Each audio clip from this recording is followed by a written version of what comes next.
Jangan lawan emak, kalau enggak dijamin Anda celaka. Petualangan tersebut nyata adanya. Tapi zaman sekarang entah kenapa emak-emak makin kesini makin terlihat semena-mena. Pasang lampu sen kanan malah belok ke kiri. Begitu sebaliknya. Terobos palang pintu kereta, emak-emak kena batunya. Ya, mentang-mentang disebut ras terkuat, nggak gitu juga kali. Semakin semena-mena, biasa makin cepat kena tulah. Seperti emak yang satu ini, merasa si paling bener dan si paling kuat, emak main terobos palang pintu kereta. Jadi ketulah deh. Semua isi keranjang belanjaannya tumpah semua. Duh ileh mak, gagah sih gagah. Kalau gitu sih bisa bikin ayang beb di rumah jadi duda.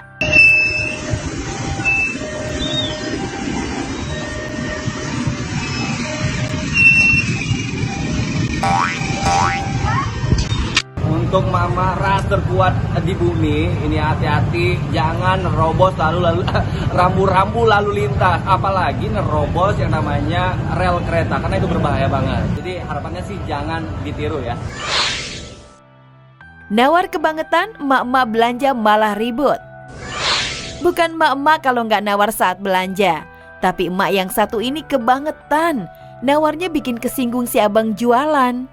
Berapakah satu bungkus ini? 34.000. Bukan 33 kah? Tidak ibu, sudah naik harganya, sudah 34.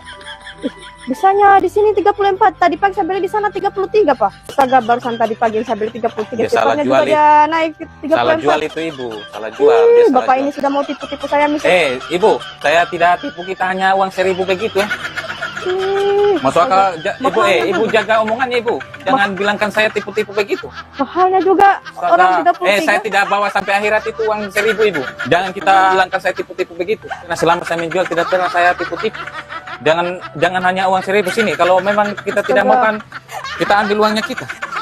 Ini, sini uangku. Pergi beli di tempat lain.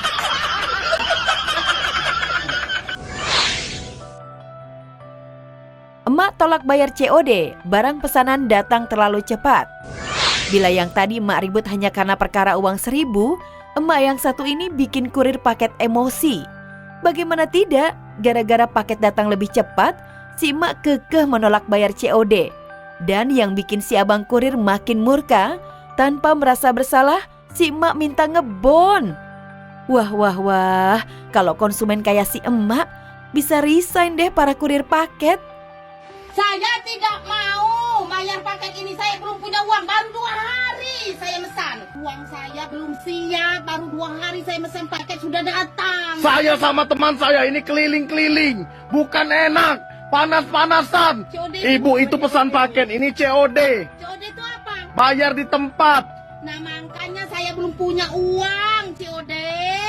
Ya saya tanya kenapa ibu mesan? Baru 2 hari mesan udah datang, uangnya belum siap.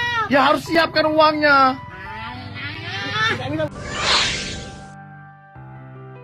Emak-emak juga butuh healing.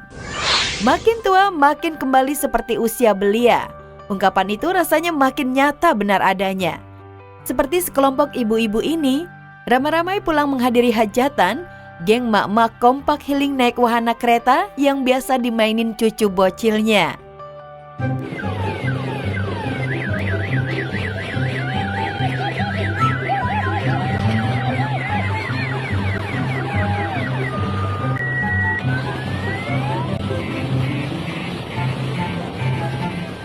Sakit. Ada rasanya sih. Masih ada rasanya. Nia Ramadhani masuk UGD gara-gara kuku kaki cantengan. Kok bisa? Nia Ramadhani kembali membuat heboh. Mendadak dilarikan ke UGD rumah sakit lantaran mengalami cantengan di jari kakinya. Parahnya, dokter terpaksa mencabut kuku Nia. Mendengar hal tersebut, sontak saja Nia yang sejak awal ke rumah sakit sudah panik, makin bertambah panik. Oh iya. Aku takut. Bentar. Mama jangan itu. Belum dia apa-apain. Aku takut. Iya, ini mau udah mati tuh kukunya. Jadi nanti aku suntik dulu untuk ngilangin sakitnya. Habis itu dicabut. Di kukunya. Terus nggak ada kukunya dong? Iya, tapi nanti kan tumbuh lagi. Dicabut dek gitu? Iya, dicabut semua. Cabutnya gimana dokter? Udah biasa? Emang ini udah hal biasa? Iya, biasa kok itu. Seakan tak terima kukunya harus dicabut, istri Adri Bakri sempat mengeluhkan mengapa hal itu sampai terjadi pada dirinya. Nia yang selama ini hidup berkecukupan juga mengaku tahu apa itu cantengan saat asistennya menanyakan hal tersebut. Kenapa gue diberikan cobaan kayak gini sama Tuhan ya? Tapi kamu udah pernah cantengan belum? Siapa tuh? Siapa? Itu namanya cantengan. Ini cantengan? Iya. Enggak. Rupanya ketakutan Nia cukup beralasan, karena selama ini ia sudah beberapa kali menjalani operasi di rumah sakit. Bahkan pada kesempatan itu terungkap bahwa Nia pernah mengalami keguguran saat hamil anak keduanya. Aku operasi usus buntu pas lagi hamil nikah 6 bulan. Aki diambil ada benjolan. Sama operasi keguguran sekali. Keguguran tuh pas kapan sih? Habis nikah.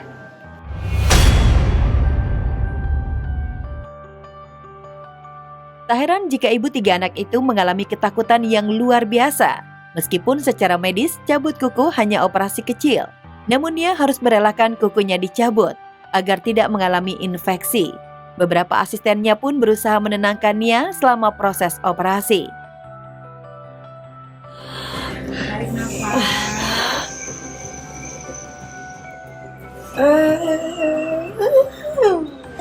Sakit.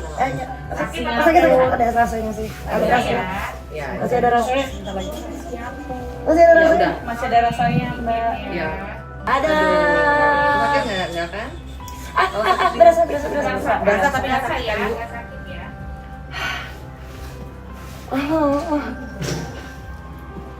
Sudah. Terima kasih. Ini aja dulu. Kasih bawa aja deh, bawa. Video Nia menjalani operasi cabut kuku cukup viral di media sosial dan mengundang reaksi beragam warganet. Banyak warganet yang ikut merasa ngilu melihat Nia kesakitan. Ada pula yang tak pernah menyangka artis secantik Nia bisa mengalami cantengan.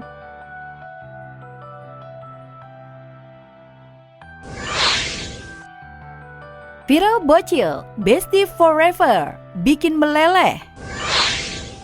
Sebagian anak-anak memang menyukai hewan peliharaan. Umumnya mereka menyukai jenis binatang seperti anjing dan kucing. Asik, bocah jalan-jalan dengan hewan peliharaannya.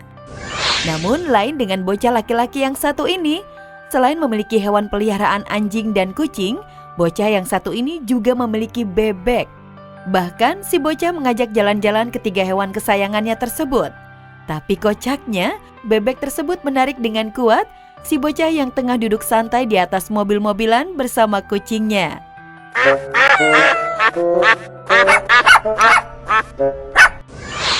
Bestie habis, bocil ajak bebek berenang bareng.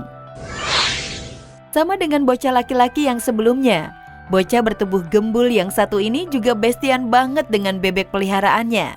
Bahkan saking sayangnya, si bocah tanpa jijik memeluk si bebek dan mengajaknya berenang.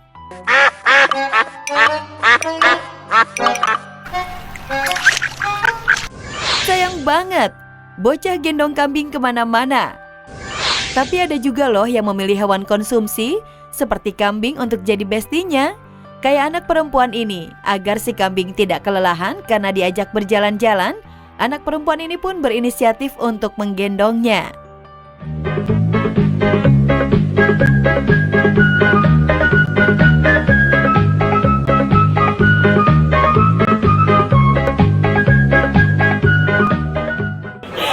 Lucu banget. Salut sama pemiliknya, karena kreatif banget dan bisa ngelatih kambingnya jadi nurut kayak gini. Kocak, bocah ajak sholat jamaah boneka kesayangan. Nggak punya hewan peliharaan bukan berarti nggak punya bestie, iya kan? Buktinya si adik ini tetap bahagia dan ceria dengan dunianya. Bocil ini pun memilih untuk memiliki boneka sebagai bestie forever-nya loh. Sampai-sampai diajak untuk sholat berjamaah. Ada-ada aja deh si Dede.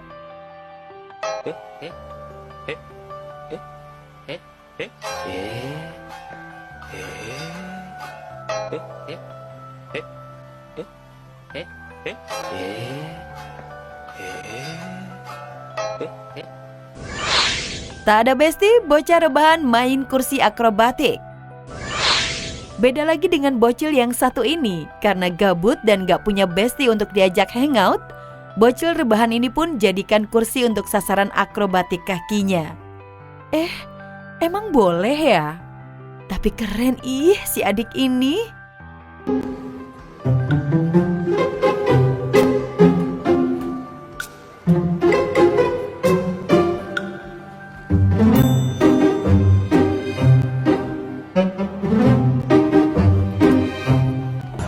Skill kaum rebahan ini jangan dipandang sebelah mata ya, jangan diremehkan.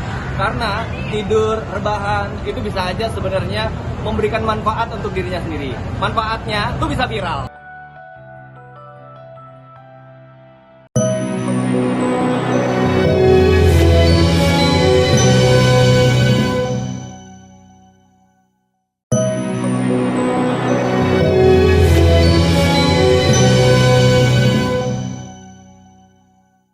Cara perdata antara klien kami Sabda dengan Ibu Wulan Guritno telah berakhir damai. Jelang Ramadan, kisruh Wulan Guritno dan mantan kekasih berujung damai. Kisruh seputar dana talangan renovasi rumah antara Wulan Guritno dan Sabda Aesa akhirnya berujung damai. Kasus gugatan perdata gegara hutang piutang itu pun akhirnya selesai sebelum sidang memasuki pokok perkara. Bahkan Wulan sudah secara resmi mencabut gugatannya kemarin, tepat di momen agenda sidang kedua atau mediasi. Cara perdata antara klien kami Sabda dengan Ibu Wulan Guritno telah berakhir damai. Per hari ini kita damai. Iya, per hari ini kita damai. Sepengetahuan saya sudah beres semua. Makanya karena pembayaran dan penyelesaian sudah dilakukan, maka kita cabut hari ini. Ya, karena memang kita mau cabut kan, jadi tidak perlu hadir. Dan ada kesibukan lain kebetulan Wulannya. Rupanya kesepakatan perdamaian ini terjadi usai Sabda menemui Wulan secara pribadi untuk membayar hutang yang tertanggung, meskipun dengan nominal yang tidak sama persis seperti yang dilayangkan. Tadi pagi dibayar semua. Ya, sudah semua. Tadi pagi. Dibayar full sesuai kesepakatan. 396 juta nilainya kurang lebih lah, cuman ada kesepakatan antara tergugat dan penggugat yang akhirnya dibayarkan sesuai dengan kesepakatan. Dan dibayar seluruhnya oleh Sabda, udah itu aja. Kami nggak mau komen yang udah lalu, biarlah berlalu. Mohon maaf, saya tidak bisa membeberkan atau memberikan informasi terkait nominal. Karena ada confidentiality di situ antara saya dengan klien saya. Jadi mungkin alhamdulillah damai seperti itu. Pembayaran sudah, tapi tidak sesuai dengan yang ada di dalam gugatannya. Seperti itu. Iya, maksudnya kita ambil tengah-tengah lah ibaratnya kayak gitu. Iya, betul. Sudah ada kesepakatan nominal sekian dengan dilakukannya due diligence gitu ya. Mana kira-kira yang memang harus dibayar, mana yang tidak gitu. Akhirnya kita sepakat seperti itu.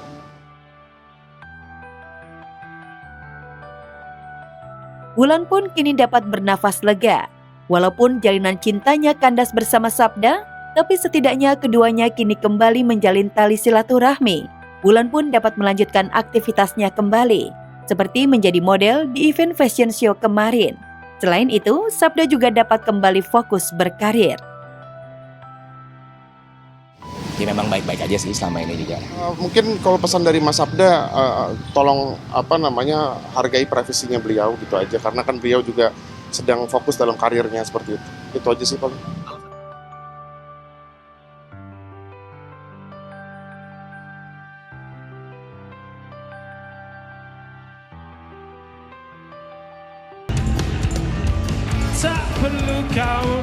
Bintang baru primadona Pantura.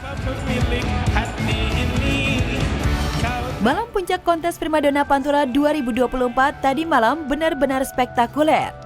Penampilan armada band yang berkolaborasi dengan ketiga finalis, Fazria, Lova, dan Sylvie, langsung menghentak panggung grand final primadona Pantura.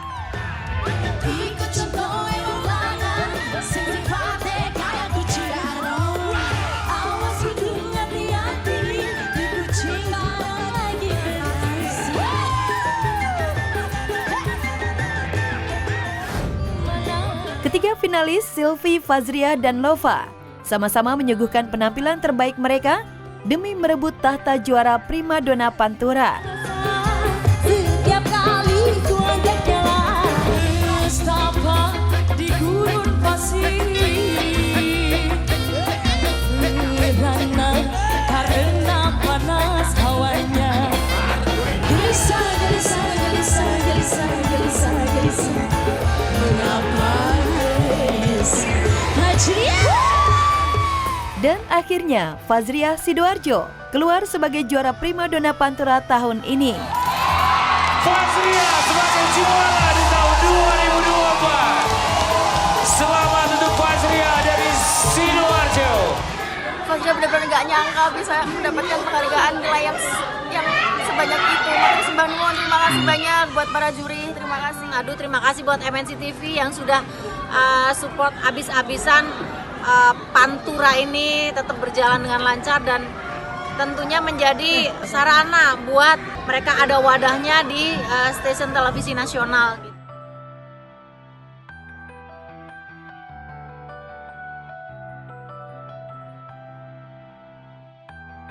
Uang Kaget siap tampil spesial selama bulan Ramadan. Jelang bulan suci Ramadan, Asia Media Production menggelar syukuran yang dihadiri sejumlah selebritas.